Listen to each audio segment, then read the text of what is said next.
Vamos fazer assim, ó. Respira, segura e agora solta. Mais uma vez. Vamos fazer essa respiração 5 vezes, porque a gente oxigena todo o cérebro, a gente está desativando a amígdala cerebral com isso, né? Como se a gente desligasse o alarme que está disparando, avisando que tem perigo. Mais uma vez. E solta. Ainda com os olhos fechados, nós dois. Você só imagina. Imagina você fazendo a entrevista tranquilamente. Imagina você conseguindo estar como se você já tivesse aí há mais de 5 anos nesse ramo. Só imagina. Imagina você conseguindo estar bem tranquilo, relaxado, igual o pessoal faz os podcasts, sem medo, sem preocupação, não se importando se o que pessoas vão estar pensando, porque vai ter quem gosta, vai ter quem não, vai ter quem critica, vai ter quem elogia, mas você conseguindo saber que você está passando realmente a mensagem que você tem como objetivo passar. Então só imagina você fazendo isso tranquilamente, as coisas acontecendo muito naturalmente e de um jeito leve. Só imagina isso.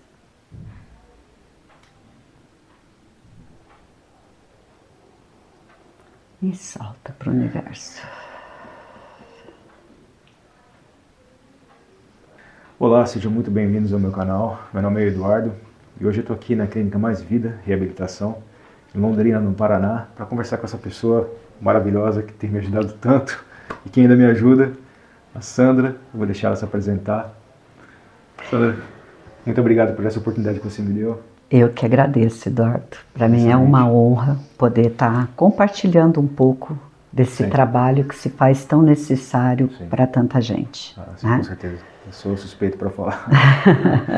Eu também, porque eu sou apaixonada.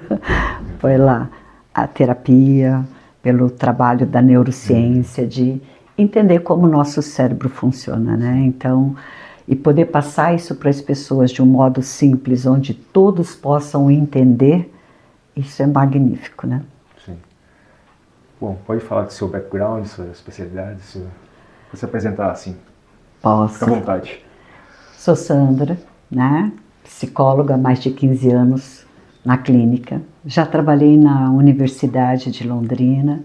Comecei minha carreira mais tarde. Então, para quem acha que é tarde, eu fui fazer a faculdade já com 40 anos. Me formei com 45.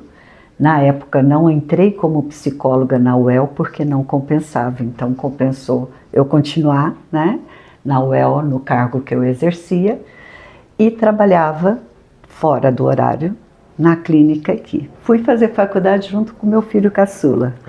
Quando ele entrou para a faculdade, eu fui fazer psicologia. Já era um sonho, mas como casei cedo, fui ter filho, não pude ir para a faculdade. Me formei pela comportamental e dali em diante nunca mais parei de estudar, né? Fui buscar fazer a especialização, né? Pós-graduação, aliás, na aba para crianças autistas. Também fiz pós-graduação em constelação e fiz diversos cursos, como apego, como para a gente entender as teorias do esquema. Fui estudar profundamente Jung e assim fui me adaptando. Sou hipnóloga também, fiz hipnose e também fui apresentada uma das pioneiras, eu e Rosa Almeida, que há pouco tempo a gente perdeu ela aqui em Londrina. Fomos pioneiras no EMDR aqui em Londrina. Então, sou terapeuta EMDR, certificada, porque o EMDR vai tendo níveis, né? EMDR é uma abordagem que a gente trabalha, você já conhece um pouco, que a sigla está em inglês, mas no português quer dizer terapia da dessensibilização e reprocessamento através dos movimentos oculares, né? Essa terapia foi a Shapiro, que ela trabalhava com soldados pós-guerra, e chega uma hora que trava, né? Então ia soldados para a guerra com pais, filhos, noivos, marido, e voltavam pessoas totalmente mutiladas, não só fisicamente, mas emocionalmente, não conseguindo retornar para a sociedade. E ela andando num campo, ela percebeu que quando os olhos dela se movimentavam rápido, algo parecia que ficava mais leve. Foi atrás de muito estudo, muita pesquisa, e viu que os movimentos rápidos dos olhos, ele acontece quando a gente dorme e está no sono REM. Então, o que ela foi vendo? Por que não trazer isso com a pessoa consciente, né? Onde a pessoa tem controle? Então, com isso se obtém resultados magníficos. É uma terapia que veio no final dos anos 80 para nós. É uma abordagem, não é uma técnica, mas é uma abordagem interativa. Então, ela integra qualquer outra abordagem que o psicólogo faz, mas só psicólogo que pode fazer essa abordagem. Apesar de não ter ali na parte acadêmica nossa ainda, não pode outra pessoa, sem ser psicólogo, ou psiquiatra, ou neurologista, né, sem ser médico, não pode fazer essa abordagem. Então é uma coisa, né, com uma terapia integrativa, um placebo, não. Ela realmente é eficaz. Muito eficaz. E eu posso falar por experiência própria que, poxa, eu tenho tantos anos aí de tratamento, de terapia, e essa foi a única que realmente teve um resultado expressivo assim, na minha condição. Sabe, Eduardo, nós temos até um livro que é traduzido, Cura em Velocidade Máxima. Ele já é traduzido, é um psiquiatra, né, dos Estados Unidos, que ele também foi conhecer essa terapia e ficou indignado com a rapidez com que vem os resultados. Claro que não é uma mágica, não é um botão que a gente aperta, sempre a gente segue protocolos, mas a gente vê resultados magníficos, principalmente nas grandes tragédias que têm acontecido no Brasil. Essa que teve no Rio Grande do Sul, aquela boate que aconteceu, então é muito resultado assim, muito magnífico que a gente vê, porque vão voluntárias lá trabalhar. A Ana Castelo faz um trabalho lindíssimo, né? Aonde eles conseguem, primeiro trabalha muitas vezes com a equipe que vão socorrer, bombeiros e tudo mais, e depois vai aplicando para as famílias e para quem sobrevive.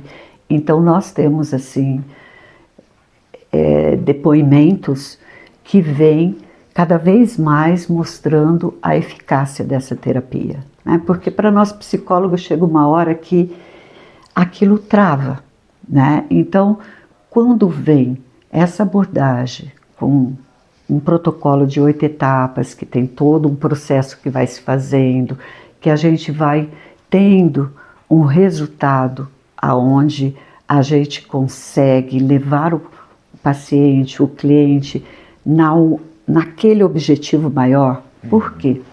As pessoas vêm para a terapia pedindo para nós assim, eu quero esquecer, mas a gente fala, esquecer não é saudável. Por quê? Se eu esqueço, eu vou talvez cometer as mesmas coisas que me levaram a chegar aonde eu cheguei. Então, a gente não precisa ter a ferida aberta, a gente pode ter a memória, mas essa ferida estar cicatrizada. E o EMDR faz isso. Ele dessensibiliza, ele faz você lembrar do evento, do fato ou do trauma em si, sem trazer a dor. Então, isso é algo que é muito bom, porque você é quem você é hoje, graças a tudo que você passou, tudo que você cresceu vendo, ouvindo, sentindo. Só que nossas feridas costumam ter uma roupa que depois a gente justifica falando que é nossa personalidade. E às vezes não é a personalidade, é o trauma, é uma rede neural que está ali aberta, né? Que às vezes costumamos falar a criança ferida, né? Aonde eu vou criando esquemas, comportamentos para sobreviver ao ambiente que eu estou. Mas depois, isso a gente chama muitas vezes de é meu jeito de ser, eu sou assim mesmo, eu não mudo. Assim. E não é bem assim. Né? A gente cresce muitas vezes escutando mentiras que a gente vive como uma verdade. Você não é capaz, isso não é para você, você tem vergonha de aparecer em público. Então eu digo assim, podemos ser introvertidos, podemos não gostar de falar em público, mas se necessário for, por que não eu chegar diante de algumas pessoas, pegar um microfone e dar um recado? Ah, não posso, eu paraliso, eu paro. Espera lá, tem bloqueio, que a gente fala trauma. Ah, mas eu não passei por nada. Tem pessoas que falam isso, Eduardo. Ah, eu não tenho nenhum trauma. Depende do que a pessoa entende por trauma, né? Às vezes, existe aquele trauma que você passa por um evento uma tragédia muito grande, mas existe aquele ambiente onde eu cresci vendo brigas, discussões, um ambiente inseguro, um ambiente em que faz com que eu acredite que eu não mereço as coisas, né? Então, trauma muitas vezes é aquilo que eu vivo todo dia e achando que aquilo é normal. As pessoas ficam muito na defensiva, né? Isso vai... Acho que a vida inteira tem que se proteger ou tem que ficar quieta, se acuar. E isso aqui, a maioria das pessoas, né, elas têm medo, né, de tocar nessa ferida, de reviver o passado. E quando a gente fala, poxa, vai ter que trabalhar esse trauma, elas já acho que ficam meio assim, né? Muitas pessoas não querem reviver a infância, voltar para trás, ou achar que aquilo que elas estão, aquele automático, né, aquilo que elas estão vivendo no dia a dia, aquela resposta automática, vem lá da infância, vem lá de trás. E ela não se dá conta disso. Exato. E só pelo fato dela falar, vamos se tratar? Que isso é pra gente louca, não precisa disso, não, imagina, ela tem, na verdade ela tem medo, né, de lidar com isso. E o que você acha, o que você recomenda para uma pessoa que tem esse medo estarrecedor de reviver esse trauma, de trabalhar esse trauma? É aí que a gente se encanta com a terapia EMDR, né? Uma das coisas que bloqueia as pessoas vir na terapia é justamente o que você falou. Reviver aquilo que eu passei. Eu não quero mexer no passado, isso já passou e ficou para trás. Depende, né? De novo eu repito, aquela nossa primeira infância, vamos pensar se for uma plantação, né? É a raiz de uma árvore, aonde essa árvore, o tronco, vem se transformando muitas vezes nos transtornos, naqueles sintomas que vai virando as folhas e os frutos. Ansiedade, depressão, pânicos, né, fobias. Então, a gente não nasce a gente vai, com o passar do tempo, tendo um mecanismo de defesas, aonde o nosso corpo vai buscando maneiras de se proteger. Por quê? Nosso cérebro foi feito para quê? Sobrevivência. Quando os primeiros, né, seres humanos não tinham casas, não tinham geladeiras para conservar. Então nós temos uma amígdala cerebral que ali, quando eu estou diante de um perigo, ela dispara e toda a nossa parte pré-frontal, ali o neocórtex, ele vai para o mínimo e entra o sistema límbico em ação. O que isso está querendo dizer para nós? A gente entra num mecanismo de defesa, luta, fuga ou sobrevivência. Temos uma descarga adrenérgica muito grande, porque se eu estou num perigo ou alguém está em perigo, a luta é para quê? Que a nossa espécie não entre em extinção.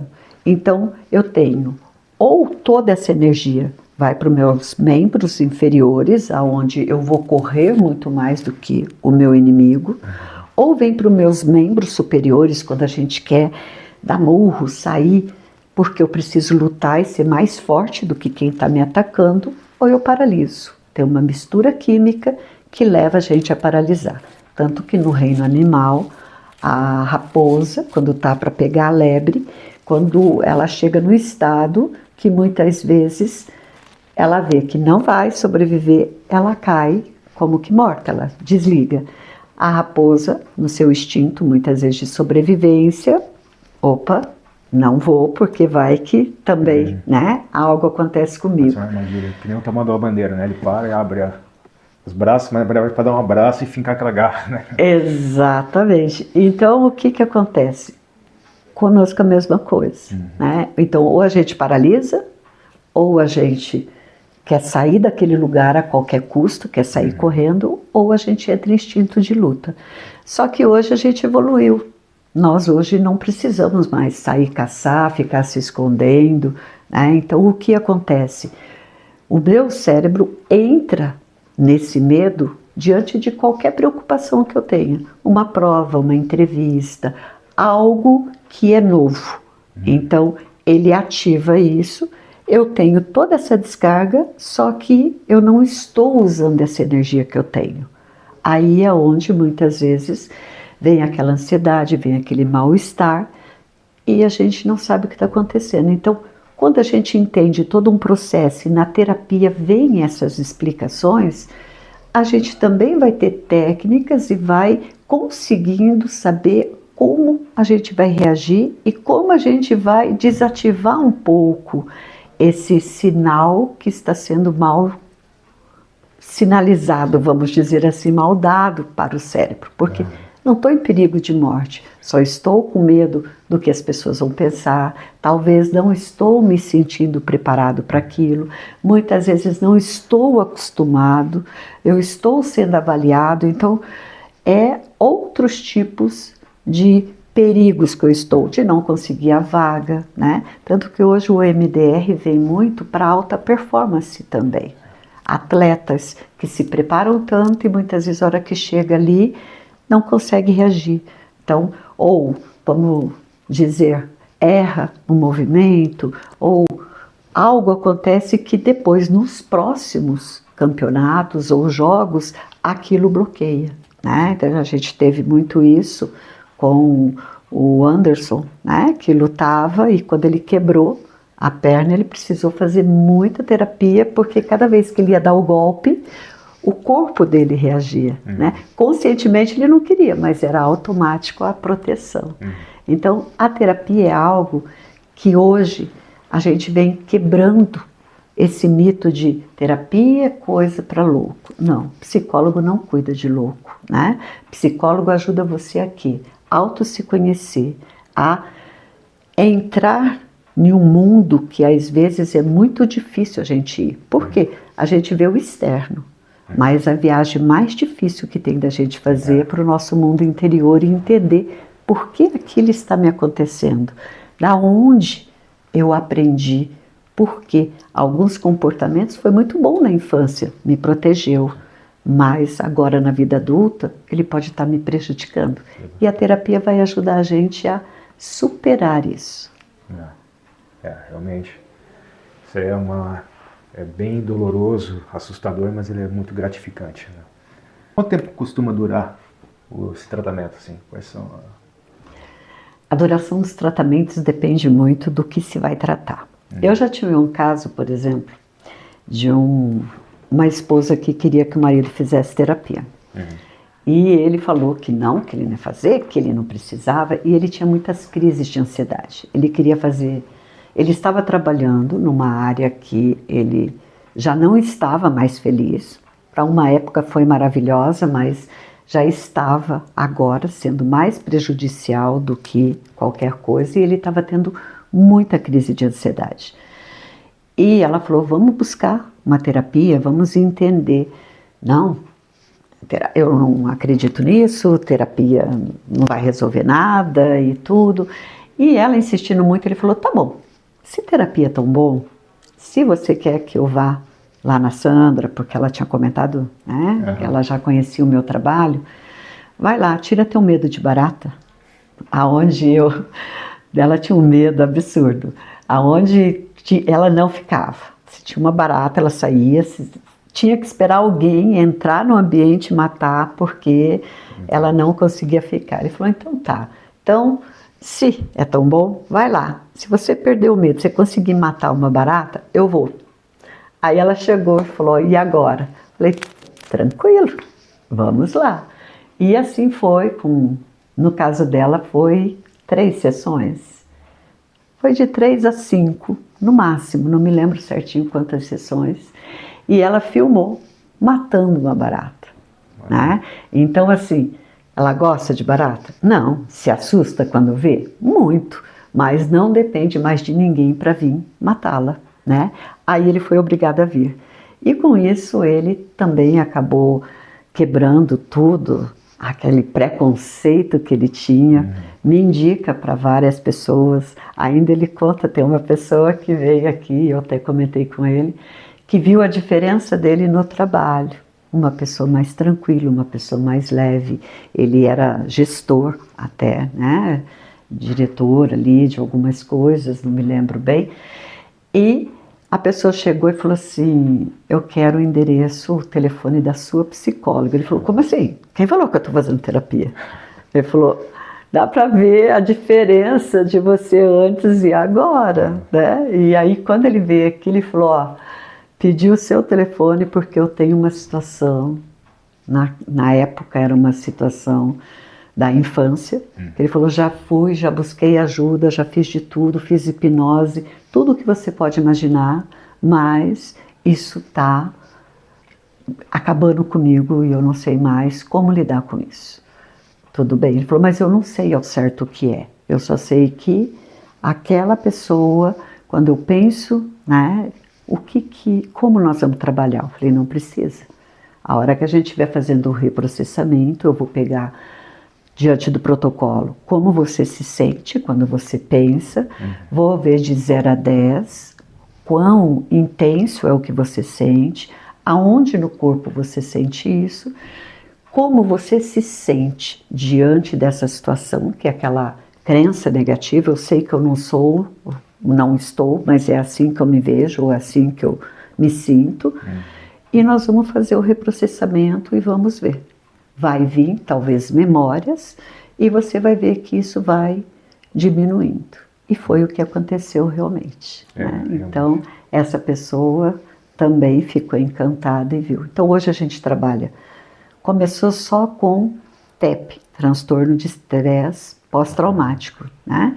Mas hoje o EMDR, ele abrange autismo, abrange depressão, ele vai para esses pânicos, para medos. No meu Instagram, inclusive, tem vários depoimentos, né? Pessoas que atravessavam pontes tranquilamente e de repente começou a ter pânico de parar o caminhão e não conseguir, alguém ter que ir até o local e buscar.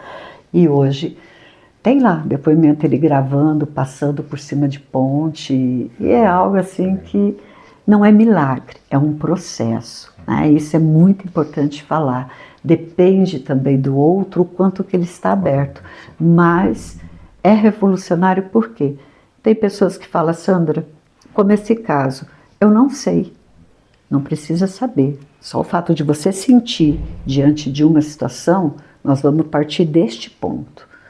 E eu falo que tira bastante o ego do psicólogo também, porque eu já tratei pessoas que tinham vergonha de falar sobre o quê e conseguiu se libertar. Depois falou, nossa, é uma bobeira, eu quero te contar. Não, não precisa contar. Não, agora eu tenho que te contar. Sofri 30 anos com essa vergonha, eu não acredito. Como assim, gente? E as pessoas falam, você até vai me achar bobo. Não, não vou achar bobo. A gente sabe o que uma coisa que me incomoda pode estar crescendo e fazendo lá dentro do cérebro da gente. Né? Ah, sim. É relatado e eu confirmo isso, que comparado às terapias tradicionais, né, o MDR realmente consegue ter um resultado até mais rápido, né? Muito mais rápido. E levaria, de repente, 1 ano ou mais, se você tiver sorte de arrumar uma boa terapeuta, né? O MDR é muito mais rápido. Muito. Hoje o MDR está no mundo inteiro, né? Não foi mudada a sigla justamente por isso, né? Porque ele é conhecido, tanto que eu atendo online. Eu atendo em Macau, no Japão.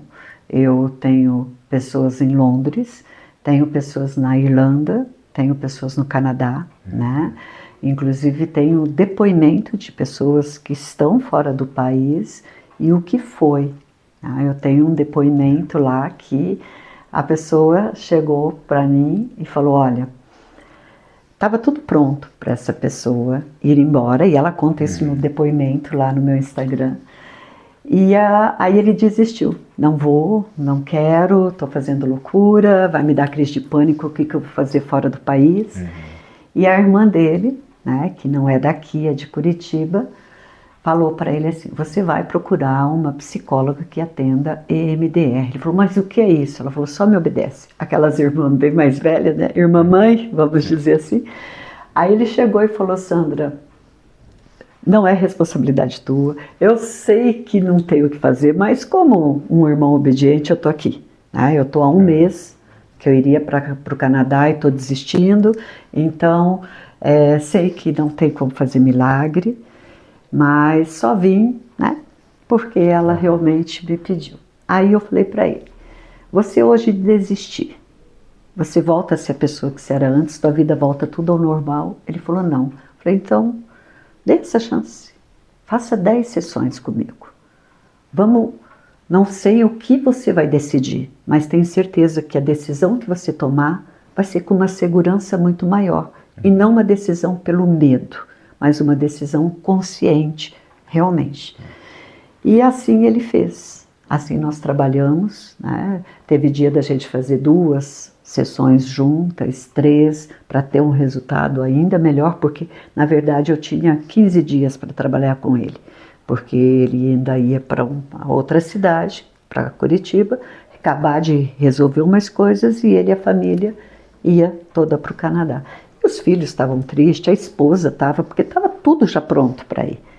E foi algo incrível, que daí foi onde ele quis gravar um vídeo e falou, olha, vou te dar esse vídeo para você publicar, para as pessoas que estiverem nas condições que eu estava, consiga realmente tomar uma decisão, porque eu só estou aqui hoje e a minha vida está como está, graças a essa terapia que realmente fez com que eu tomasse a decisão certa. Então, assim, isso para a gente é mais do que mostrando cientificamente que é comprovado, né? E é devido a esses testemunhos que faz com que a gente vá divulgando. Tem pessoas que falam mal? Tem. Já teve pessoas, inclusive, que teve que pedir desculpas a público, né?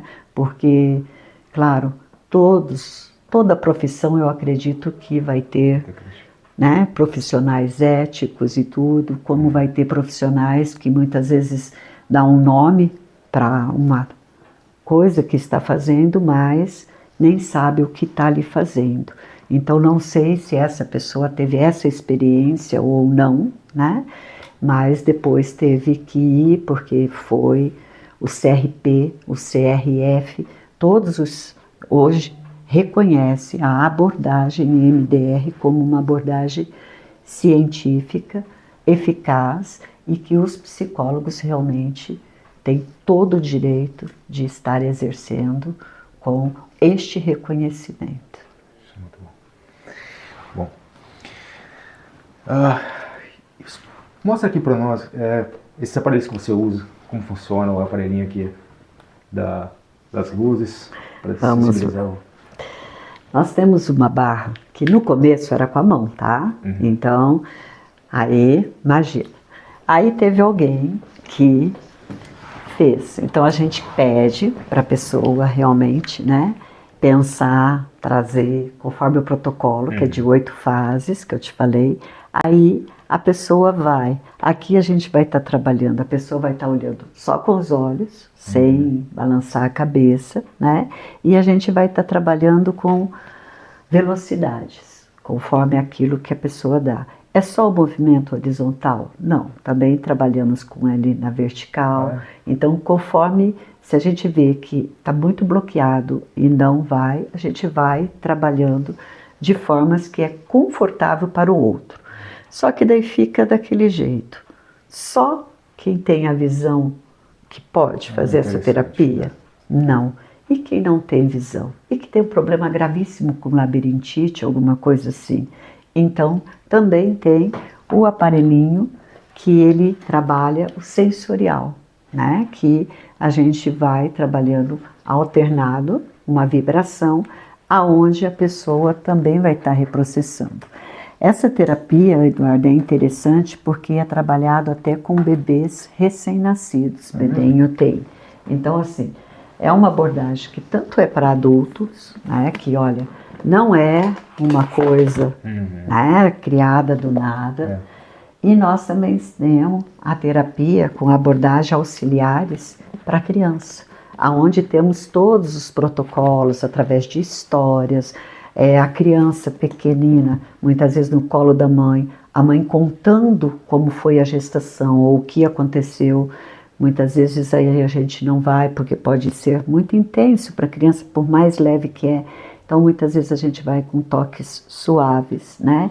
Então o EMDR ele realmente vem trazendo resultados cada vez mais comprovados da diferença que faz. Já atendi crianças que tinham medo porque tinha visto a avó no velório, tinha, aquela cena não saía, a avó que amava, mas aí começou a ter muito medo. Já tive casos de criança que não dormia, né, no quarto de jeito nenhum, com 4, 5 sessões, a mãe vem contando que ele já foi para o quarto, que já dorme sozinho. Então, é realmente algo que é palpável, né? Tem um caso, eu trabalhei muito com as mulheres da Mary Kay, né? Uma diretora veio até mim que ela estava com um problema gravíssimo, porque ela tinha uma fobia muito grande. A fobia que ela tinha era de lugares fechados. Então, nem no quarto ela não dormia se a janela dela não ficava um pouquinho aberta. Ela tinha que saber que tinha algo aberto. Não entrava, ela subia 14, 15 degraus, se necessário, mas não entrava em elevador. E ela já estava fazendo terapia cognitiva comportamental, que é a mais indicada, né, para dessensibilizar. Ela já estava há 2 anos fazendo. E na época, eu estava trabalhando e tratando um tio. Ele teve um problema neurológico e tudo, e ele ficava muito angustiado, ele não podia conversar, e a família começou a perceber que talvez poderia ter coisas, por tudo que sabia que ele tinha vivido, coisas que muitas vezes aquilo poderia estar incomodando e ele precisaria. E eu falei, olha, quanto a isso, eu não sei te falar se vai dar um resultado ou não, mas nós podemos fazer, né, um teste, alguma coisa. Ele veio, ele ficava numa cadeira de roda, então era uma doença degenerativa, ele já não ficava mais em pé e ele ficava muito agitado. E tinha dia que ele estava mais calmo. Então nós tentamos, né, elas aceitaram, que eu falei que eu nunca, né, tinha visto ainda, e vinha, um dia vinha, cada dia vinha uma, um dia vinha a filha que trazia, e eu colocava, né, eu primeiro fiz o vínculo com ele, claro, expliquei para ele que ele estava numa psicóloga, que ele poderia ficar tranquilo, expliquei como era a abordagem e fui trabalhando, né? A filha ia contando as coisas que já havia acontecido ali e com isso eu ia fazendo a estimulação, não ocular, porque isso ele não tinha, mas essa sensorial. E fomos tendo resultado magnífico. Ele começou a conseguir ficar mais tranquilo ali. Elas me contavam algumas situações que havia acontecido. Ele era músico, né, maestro até na época. Então, algumas dificuldades que ele e o pai tinham, situações que teve antes do pai falecer e tudo mais. Então, elas traziam para mim e, diante do protocolo, eu ia falando para ele, dele trazer na memória esses momentos, dele estar fazendo, né, essa integração. Eu uso também junto, às vezes, né, a técnica da hipnose, de lembrar daquilo que se foi, e fomos trabalhando. O resultado foi muito bom. Não curou a doença dele, continuou, né, porque era o sistema nervoso, não era o Parkinson, mas ele tinha, né?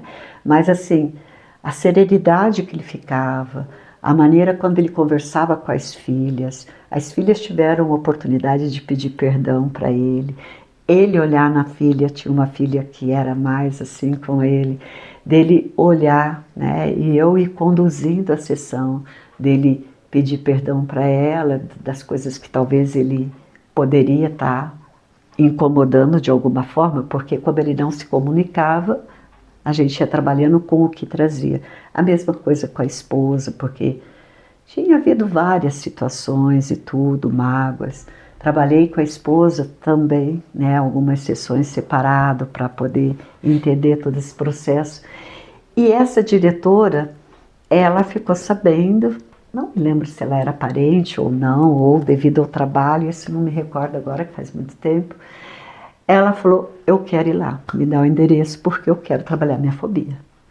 E veio. E foi uma coisa inédita. Isso não é comum.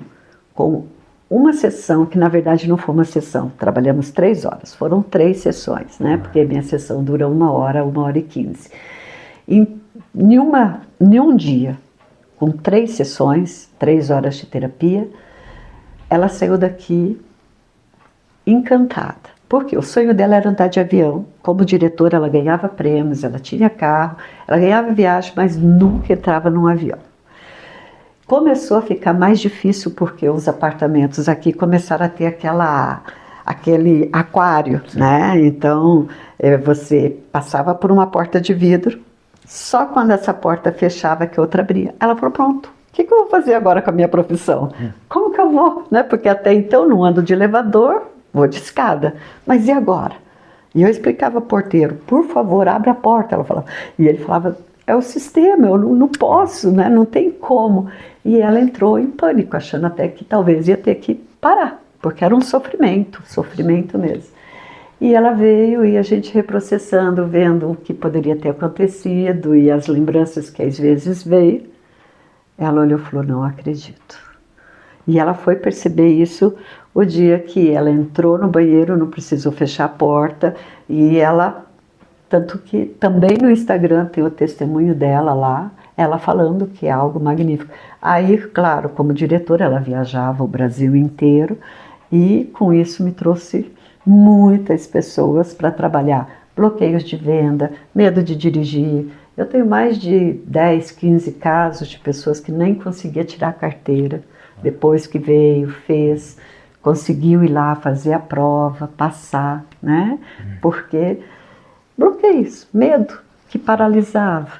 Então, é algo que realmente vem tirar esse mito. Teve um caso interessante que a pessoa veio e ela ficou lá fora, um homem, ficou lá fora 1 hora e falou, não vou entrar, não, isso não é para mim, eu não acredito em terapia, tanto que na minha família tenho psicóloga e eu vejo o problema que então como é que uma pessoa que muitas vezes é complicada vai tratar outra pessoa? Então já existia toda uma história também por trás de tudo isso, os preconceitos novamente, né? E ele veio. Hoje ele fala, foi a melhor coisa que aconteceu na minha vida. Eu não tenho com quem conversar e assim eu consigo trabalhar coisas que antes eu não entendia o que acontecia. E hoje eu entendo. Porque eu falo, é como você ter um carro, Eduardo. Você tem um carro que é manual. Se você não entender que você tem que pôr a primeira, que ela vai servir só quando o carro está parado, que a segunda é para uma velocidade baixa, a terceira, assim, você vai ficar tentando pôr as marchas em momento errado e vai falar que o carro não presta ou que você não é um bom motorista. Mas, na verdade, você só não sabe como conduzir aquilo. E quando a gente entende como a gente funciona, e que cada um é único, e que você não tem que estar se comparando com o outro, porque o outro tem outra história, muda. Então, você começa a adquirir uma confiança, porque ninguém é igual. Aquilo que é fácil para você, para mim, pode ser muito difícil. aquilo que para mim é muito difícil, para você é algo tão tranquilo que você fala, não, isso é muito tranquilo. Então, se eu começo a me comparar, vai ter gente que vai estar muito além de mim. Vai ter pessoas aqui, profissionais, que eu, nossa, admiro e pretendo um dia chegar pelo menos perto deles, né? E sei que também tem profissionais que me procuram, que eu sei que eu posso estar ajudando e transmitir o que eu sei. Então, eu só posso me comparar comigo mesmo. Não posso comparar com o outro, porque o outro muitas vezes já está numa jornada de 30 anos. Eu estou apenas 15 anos. Mas posso dizer, quantas vezes que aquela síndrome, né, do impostor faz com que muita gente com muita capacidade, com muito conteúdo para poder estar dividindo, transmitindo e mudando a vida das pessoas em todas as áreas. Não vai por medo. Medo que as pessoas vão falar, medo que eu não sei muitas vezes usar o vocabulário correto, medo porque o meu equipamento ou não é perfeito, mas todos os grandes que estão lá em cima começaram com algo tanto que eu acho lindo, porque eles falam, vamos lá olhar meu primeiro vídeo. Gente, eu não tiro do ar para as pessoas verem a diferença, né? Então, é desse jeito mesmo. Sempre vai ter gente mais e gente que está precisando daquilo que eu tenho para oferecer. Eu não vou agradar todo mundo. Vai ter pessoa que vai olhar e vai falar, nossa, foi ótimo para mim o que eu te escutei. E vai ter pessoas que talvez até da própria categoria da gente, que vai criticar, que vai achar que não deveria. E eu sei que tem gente muito mais capaz do que eu, que poderia estar fazendo o que eu estou fazendo e não tem coragem. Então, é aí que eu falo, a gente precisa perder esse medo, porque nem todo mundo vai gostar. E está tudo bem. Entende? Sim. Tem aquele, como você falou, a hipnose, né? Muitas pessoas têm um certo medo ou preconceito com relação à hipnose, que acha que vai ficar inconsciente, vai sair imitando uma galinha. E se eu não voltar? Se não voltar, tem esse preconceito. E não é bem assim, né? Não, tem muitos mitos. Claro que existe a hipnose show, né? Aquela hipnose show que tem todo ali um preparo e tudo mais, né? Mas a hipnose, a regressão, por exemplo, quando você está pensando o que você fez a semana passada, ou você está me contando de uma viagem que você fez, você está fazendo uma regressão. Você está indo lá para lembrar e trazer. Então vamos pensar como é nosso cérebro. Nosso cérebro tem as áreas que vão guardando as memórias de longo prazo e tudo mais. Costumo dizer que os olhos é o único órgão que pertence ao cérebro que está exposto. Então, quando a gente olha, a gente está buscando a memória que está lá atrás.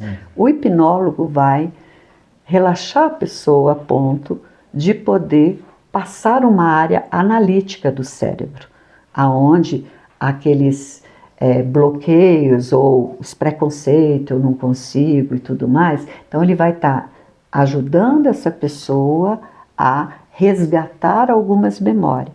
Tem pessoas que vão estar e conseguem muitas vezes voltar àquele evento específico e viver aquilo como se estivesse vivendo hoje. Tem pessoa que vai estar só escutando a indução que o hipnólogo está falando e está indo. Tem pessoa que não consegue imaginar, mas gostaria que aquilo fosse.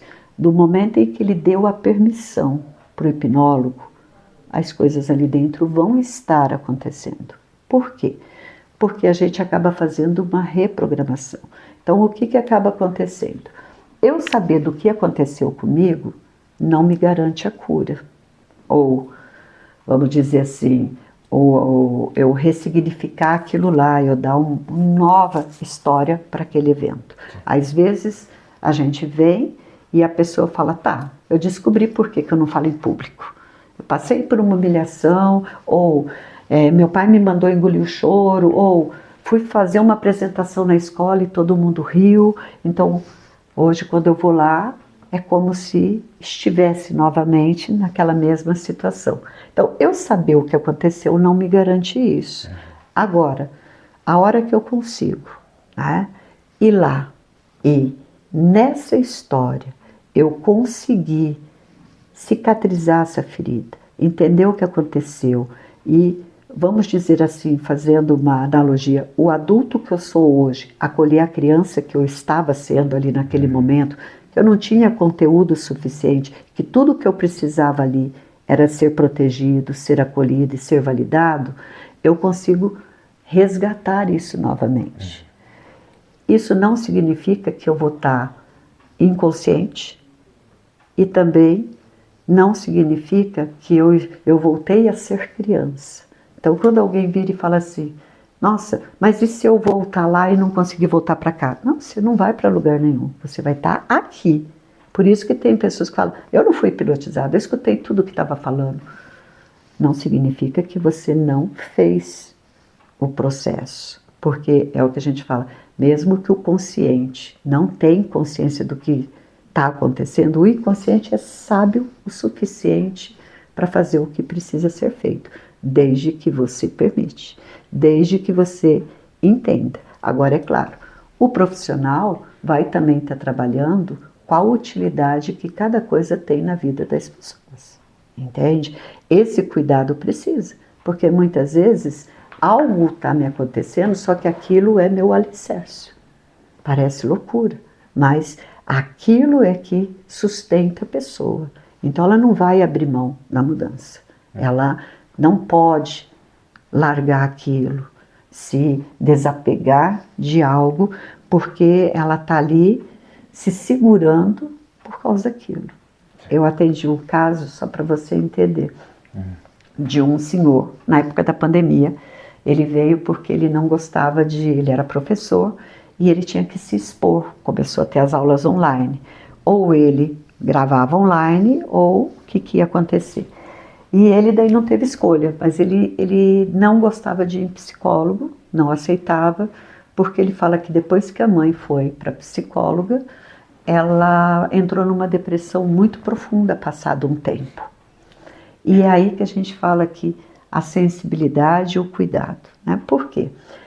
Contando a história, a mãe passava por momentos muito desafiadores, o pai era muito agressivo, batia e tudo mais, os filhos estavam sempre lá socorrendo e vivendo, até que daí falaram para os filhos, leva ela numa terapia, vamos ver, vamos, né? E fizeram isso.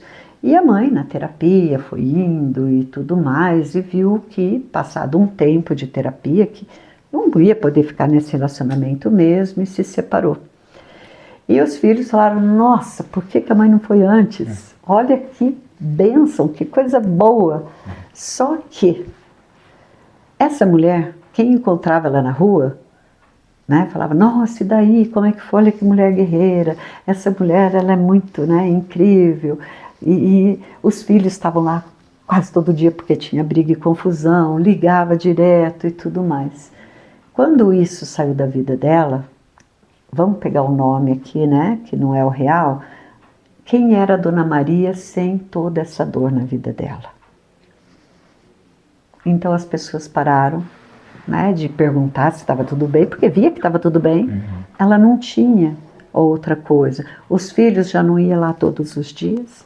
Então a vida teve uma mudança que ela foi se sentindo sozinha e bem aquilo, foi se deprimindo.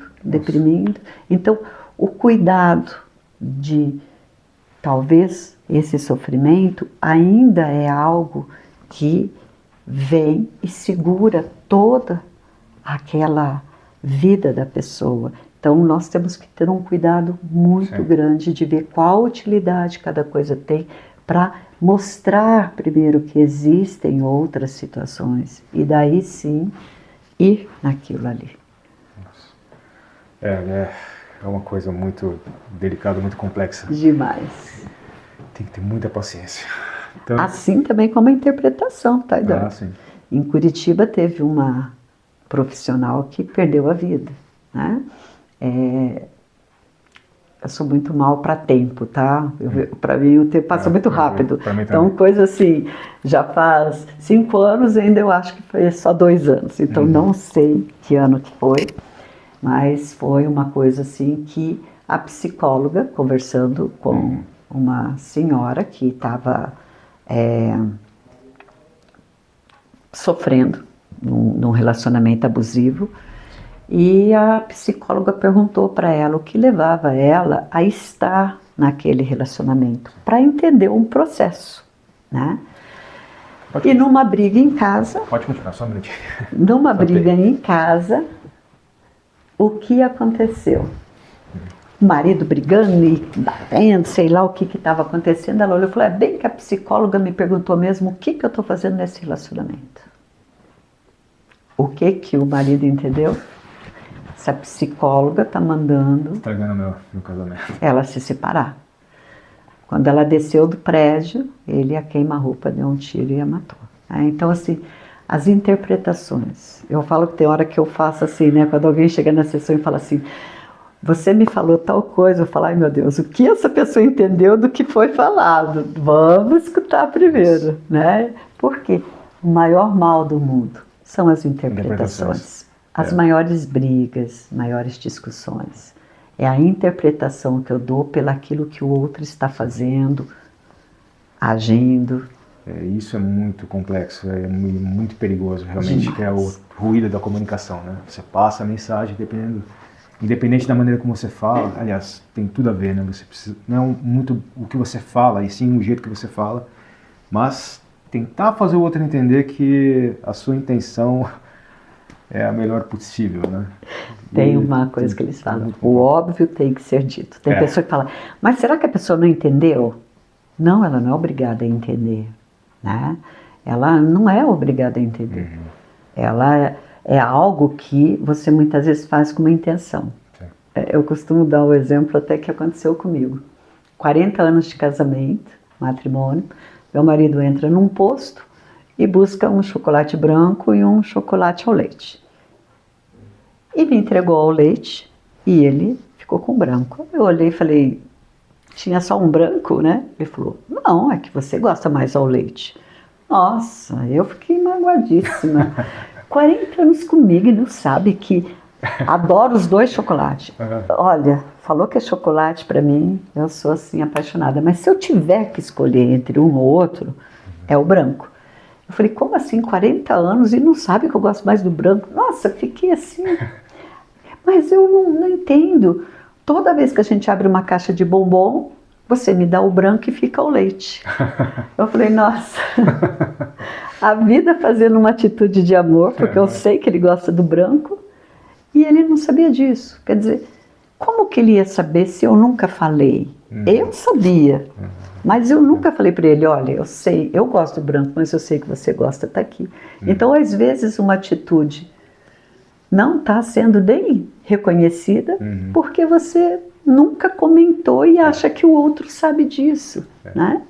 Diálogo é muito importante. Muito. Principalmente no relacionamento, né? Muito importante mesmo. E relacionamento é tudo, né? Não só casamento, namoro, mas relacionamento familiar entre irmãos, entre pais, no trabalho, né? Na vida mesmo, numa fila que você está esperando para passar num caixa, ali é relacionamentos também, conforme o jeito que você age ali, você pode mudar a vida de uma pessoa. Sim. É uma batalha diária. Bom, mas enfim, acho que é isso. Eu gostaria de agradecer mais uma vez pela oportunidade que você me deu. Muito obrigado mesmo. Eu que agradeço. Bom, se você gostou desse conteúdo, por favor, dê um like no vídeo, compartilhe, comente. E é isso. Até a próxima entrevista. Eu vou deixar o contato da dona Sandra Pívaro aqui na descrição do vídeo, para você que estiver precisando de uma ajuda. Não se acanhe. Se dê a oportunidade de Eu deixo meu melhorar. Instagram, tá, Eduardo? E deixo aqui uma mensagem que buscar terapia não é fraqueza. Tem que ter muita coragem, principalmente porque você vai olhar para a sua vida. Né? Você vai ser a mudança que deseja que o outro seja. E isso daí é algo que vai transformar. Então você tem que estar disposto realmente a ver, se entender e se transformar com tudo isso. Então vai estar aí meu Instagram e busquem, aonde vocês estiverem, busca fazer esse autoconhecimento, porque a verdade liberta, o conhecimento liberta. Sim. E às vezes estamos presos sem saber. Coragem nunca foi ausência de medo. Coragem é mesmo com medo você ir. Exatamente. Muito obrigado. Eu que agradeço. Até a próxima.